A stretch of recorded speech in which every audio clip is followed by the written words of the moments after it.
या यार वन शांति, ओम शांति। बिल्कुल सही बात है, ओम शांति मतलब रेस्ट इन पीस, जैसे भी जो भी कहते हैं। और बड़ा मुश्किल है मतलब देखना। हम देखते हैं कि हमारी लाइफ इतनी मुश्किल है, लेकिन वो हमारे आईने से है, हमारे चेहरे से है, हमारे चश्मे से है। किसी और के चश्मे से उसका लाइफ बहुत मुश्किल है। और चैलेंजेस लाइफ में कभी खत्म नहीं होते। मैं हमेशा कहता हूँ कि आपको मेंटली स्ट्रांग बनना पड़ेगा, और नीट की तैयारी में शायद आप ये बनते भी हैं, है ना। मेंटली बहुत स्ट्रांग बनना पड़ेगा। आपकी उम्र बहुत कम है, और इस उम्र के अकॉर्डिंग जितना आप सोचते हैं, आप देखिएगा कि जैसे जैसे आप आगे बढ़ते जाएंगे, 2 साल बाद, 4 साल बाद, लाइफ में 6 साल बाद या 10 साल बाद कहीं आप होंगे, 12 साल 15 साल बाद होंगे, आपकी सोच बदलती जाती है, बदलती जाती है, बदलती जाती है। लाइफ में अलग अलग चैलेंजेस आते जाते हैं। तो बिल्कुल प्रोफेशनल लाइफ और फ्यूचर तो यही कहता है कि हम जितना मेहनत करेंगे उतना आगे बढ़ेंगे। लेकिन मेहनत के चक्कर में हम लाइफ को अच्छा बनाने के लिए मेहनत कर रहे हैं ना। लाइफ इतना मेहनत ना करे कि लाइफ ही ना रहे। और इन दो बातों से बच्चा बड़ा कंफ्यूज होता है, क्योंकि बहुत थिन लाइन डिफरेंस है, बहुत थिन लाइन डिफरेंस है। जब हम आपको कहते हैं कि बहुत मेहनत करना है, दिन रात मेहनत करना है, जान लगा देना है, इसका मतलब ये होता है कि कंपटीशन है, हमें बच्चों से आगे निकलना तो मेहनत करना पड़ेगा, पढ़ाई करनी पड़ेगी, अपना काम ईमानदारी से करना पड़ेगा, टाइम वेस्ट नहीं करना पड़ेगा।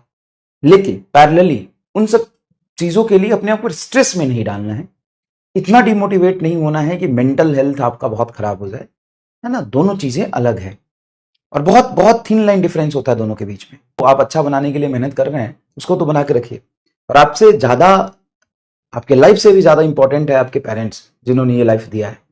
लोग बहुत गुस्सा करते हैं, सब कुछ करते हैं, लेकिन वो यही चाहते हैं कि आपका जीवन वो जिस तरीके से जी रहे हैं उससे बेहतर हो। और इसका कोई डेफिनेशन नहीं है कि वो कैसे जी रहे हैं, है ना। बहुत अच्छे भी जी रहे होंगे, लेकिन तब भी चाहते हैं कि आपका जीवन उनसे और बेहतर हो। तो ये पार्ट ऑफ लाइफ है भाई, पार्ट ऑफ लाइफ है। इसी तरीके से आपको चलते रहना है, ठीक है। ठीक है। मोहित सर एंग्री, एंग्री क्यों? एंग्री एंग्री आदमी होता थोड़ी ना, तुम कर देते हो। एंग्री होता थोड़ी ना, तुम कर देते हो भाई। बहुत मुश्किल है ऑनलाइन पढ़ाना, सीरियसली बहुत मुश्किल है, मैं हमेशा से कहता हूँ। क्योंकि यहाँ पे खड़े होके पढ़ाना ना, और तुम्हें लगता होगा बहुत ईजी, सर आप अब तो अपना काम करके चले जाओ। काम करके चले जाओ, बहुत सारे बच्चे पढ़ रहे होंगे, वो तो पढ़ रहे हैं। लेकिन बहुत सारे बच्चे जो पैरेलली कमेंट में कचरा फैलाते हैं, और टीचर्स को देख के तो परेशान होगा ही। और बहुत छोटी छोटी चीजों पे तुम मतलब पेशेंस नहीं होता तुम्हारे अंदर। और स्पैमर कोई नहीं है, सब बच्चे हैं। आजकल का जनरेशन ही ऐसा है। किसको कहते हैं स्पैमर? क्या होता है डेफिनेशन स्पैमर का? कोई है क्या डेफिनेशन स्पैमर का? कोई डेफिनेशन नहीं है स्पैमर का, कोई डेफिनेशन नहीं है स्पैमर का।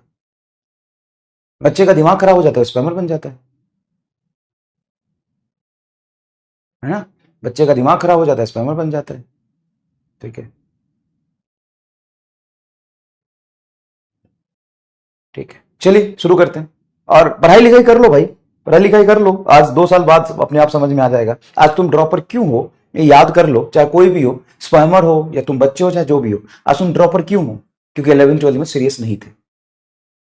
और आज ऐसी जैसी तुम्हारी स्थिति अगर ऐसे रहे, तो 4 साल बाद ना तुम्हें दोबारा मौका भी नहीं मिलेगा। अभी तो मिल भी गया है, और तुम्हें ये नहीं समझ में आ रहा है। तुम्हें बहुत सारे बच्चों का माइंडसेट होता है कि सर क्या हुआ, हम तो फ्रेशर हैं सर, अभी तुम्हारा 12th हुआ है, अब हम फ्रेशर अब नीट कर रहे हैं। बेटा 60-70% बच्चे कॉलेज में वो जाते हैं जो 12th के साथ जाते हैं। आप फेलियर हो, 1 साल पीछे हो, नीट की तैयारी करने नहीं आए हो, गधे हो। नीट की तैयारी कर, सर वो तो हम फ्रेशर हैं, सर हम तो देवे नहीं किए थे पेपर। अबे तो तू 4 साल बाद आके बोलेगा हम तो देवे नहीं किए थे पेपर, हम तो फ्रेशर हैं। अबे डैश बुढ़ा है तू, 1 साल जीवन का खराब कर लिया तूने।